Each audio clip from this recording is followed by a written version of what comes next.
Grant Hendricks. I'm a trooper with the Missouri State Highway Patrol. I'm at the site of Mariah West's accident.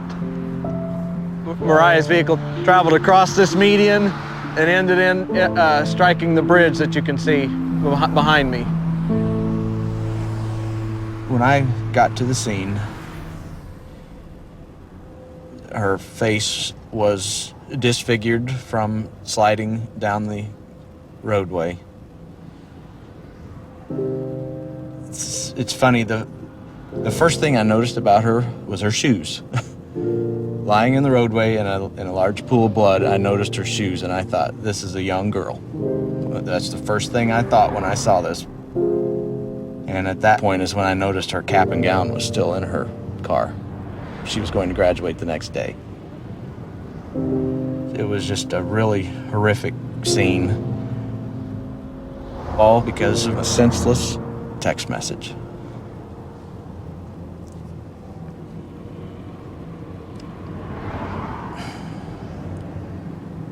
It's just sad. Sorry, it's just sad.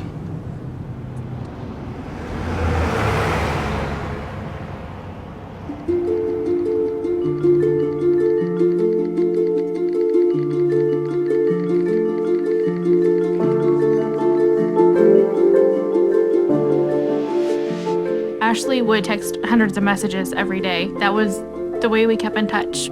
We would definitely text more than we talked. Mariah was a multitasker extraordinaire. She could text better than anyone I know. She could be having one conversation with me, completely focused, while having a text conversation with somebody else. When you do something 7,000 times a month, you tend to learn where those 26 letters are. We would be at school, at home, movies, bowling, driving. not even looking at her phone. Just simple, Insignificant. Useless bullshit, whatever it may be. about anything and everything. Just a way to pass the time. It didn't matter where we were constantly texting.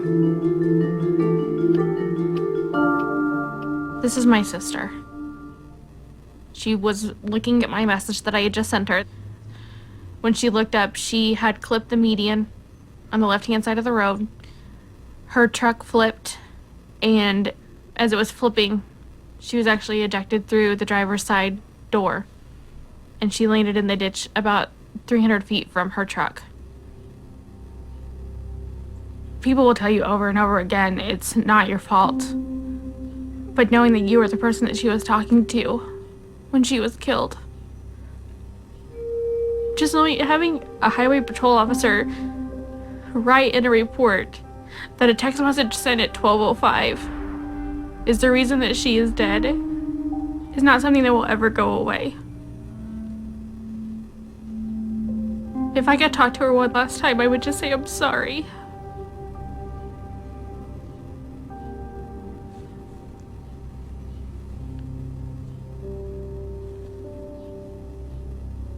This is her cell phone that she used in the accident.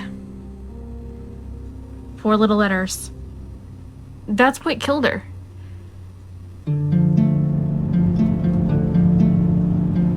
You never really think about it, but people associate drinking and driving as a dangerous thing. Your vision's impaired, your judgment's impaired. But if you look at texting and driving, your vision's not even there. You're not even looking at the road.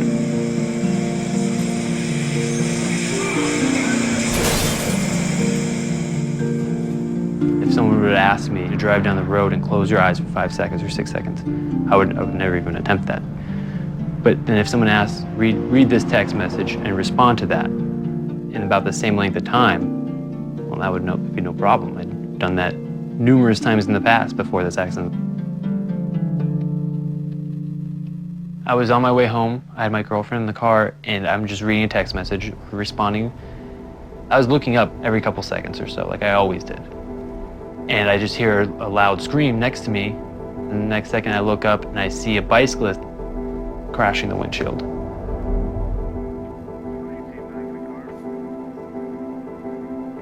When I got out of the car, he didn't have a pulse, he wasn't breathing. He wasn't alive. There are no words to describe the level of grief, the level of depression and self-hatred I was going through. My first year of college, I just remember one girl recognizing me and saying, "Oh, I remember hearing about you," you're that guy who hit the bicyclist because you were texting and driving. That was actually the day before I ended up going to the hospital for emotional problems. I sent one stupid, meaningless text, LOL, and killed a man.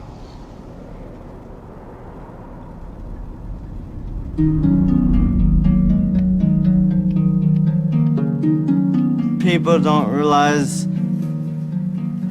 it could just take 3 seconds. I was going to the movies and the car just went directly into a tree and it was a direct collision. I was the passenger. I collided with the tree on my right temple and I was declared dead on the scene 3 times. I used to be able to drive. I used to be able to go for walks. I used to be able to run around town by myself. I used to have a job. I was normal. And all this, I cannot do anymore because they had the text. This is the text message that changed my life forever.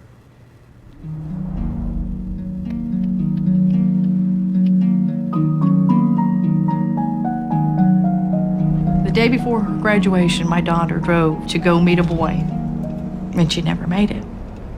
Today, she would have been 19 years old, exactly.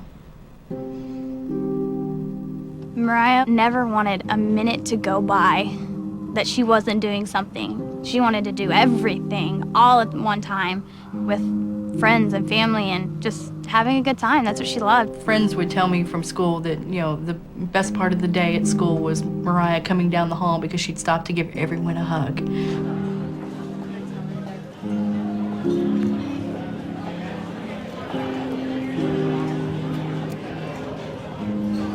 Okay, guys, in honor of Mariah.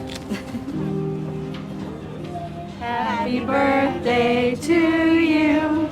Happy birthday to you.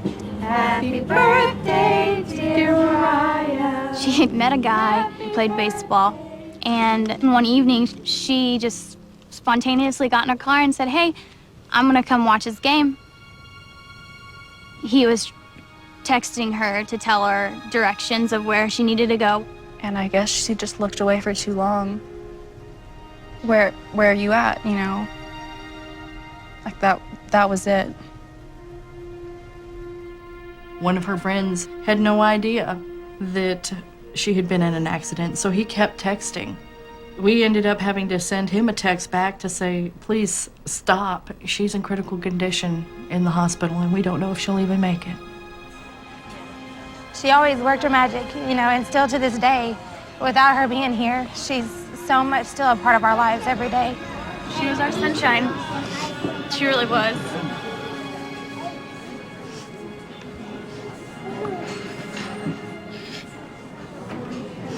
She was. It's a simple text message. Where are you at? 3 simple words. She paid the ultimate price for her actions. I've had to do this more than once. Mariah is not the only victim that I've dealt with. And it never gets any easier. And it won't get any easier. What is worth losing your life over? That text message?